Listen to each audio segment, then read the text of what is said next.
In the late 1800s, deep in the rugged lands east of the Dead Sea, archaeologists uncovered a black basalt stone covered in ancient writing.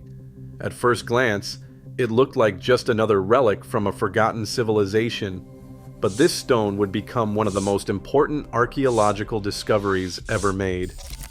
Because once it was translated, it revealed a message written nearly 2,800 years ago, long before Christianity, long before Islam, and it mentioned names, places, and events that still shape religious debates today. This artifact became known as the Mesha Stele, sometimes called the Moabite Stone, and what it says still sparks controversy. August 19th, 1868. The sun was dropping behind the hills east of the Dead Sea when Frederick Augustus Klein, an Anglican missionary, arrived at the ruins above Deben. He wasn't alone. Members of the Beni Soccer tribe, who had grazed their herds on these rocky slopes for generations, led Klein to a half-buried block of black basalt. The stone was massive, scarred by centuries of wind and sand, and covered in strange, ancient writing. Klein's heart raced. The Bedouin knew the stone was valuable, but its meaning was a mystery. Negotiations began immediately, a price set in camels and grain, a ritual as old as the land itself. That evening, as Klein examined the slab in the fading light, he realized he was looking at a relic unlike any he had seen. The moment was tense. Every detail, the tribal sheikh's watchful eye, the hush among the ruins, the foreign letters carved deep into volcanic rock, hinted at secrets waiting to be claimed. Ottoman officials in Amman stamped the export certificate, and the customs clerk in Al-Karak collected a 5% levy on the stone's declared value. From there, the basalt slab traveled south to Aqaba, and it was loaded onto a steamer bound for France.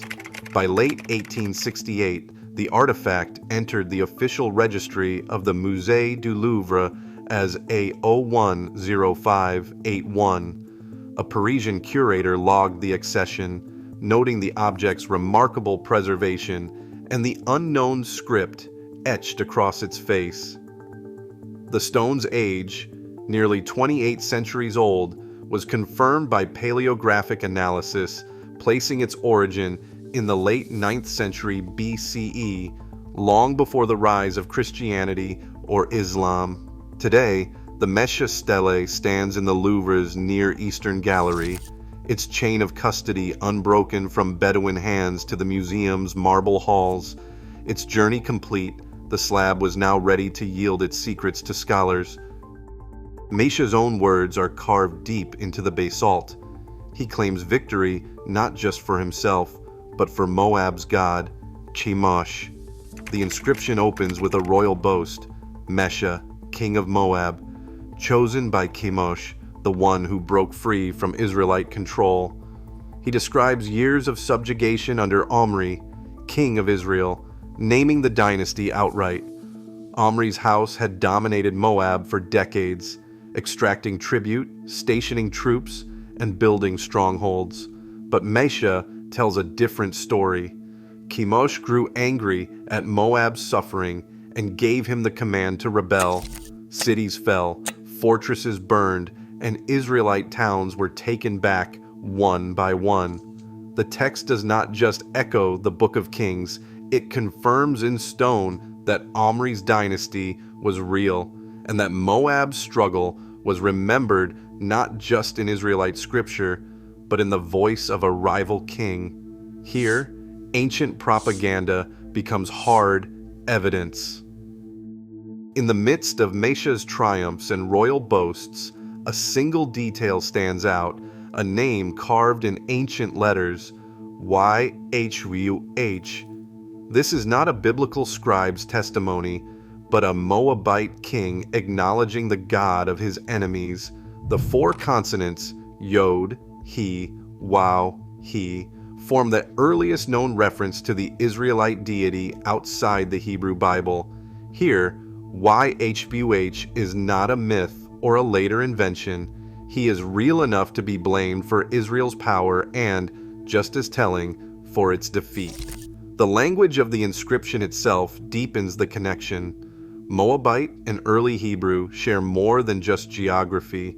Words like MLK for king and bite for house appear in both texts, written in nearly identical script.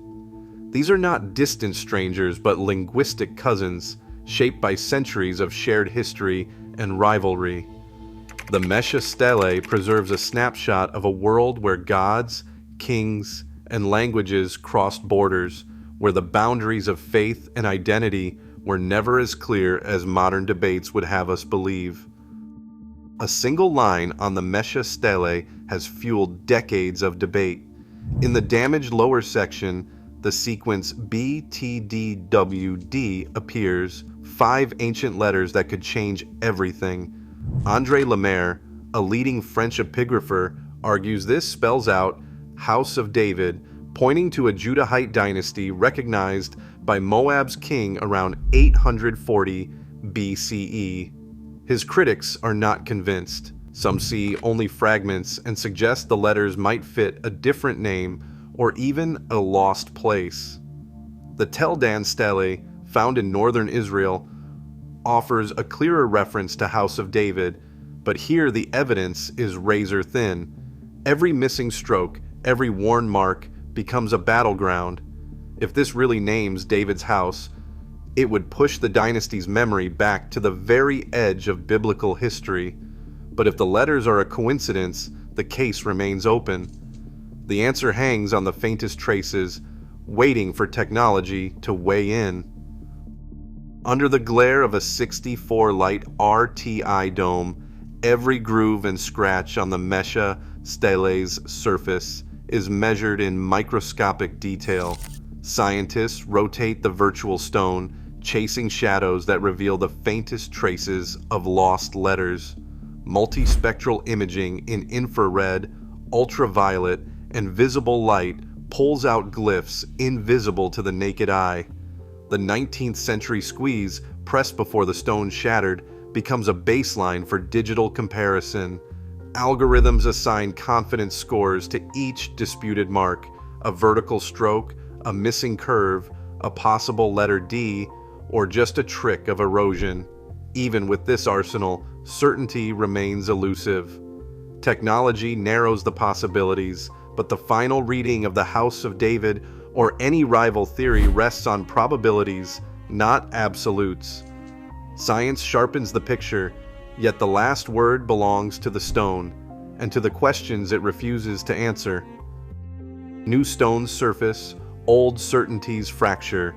The Mesha Stele proves history leaves traces, not verdicts.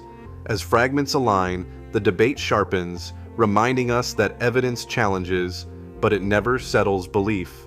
What else waits beneath the sands?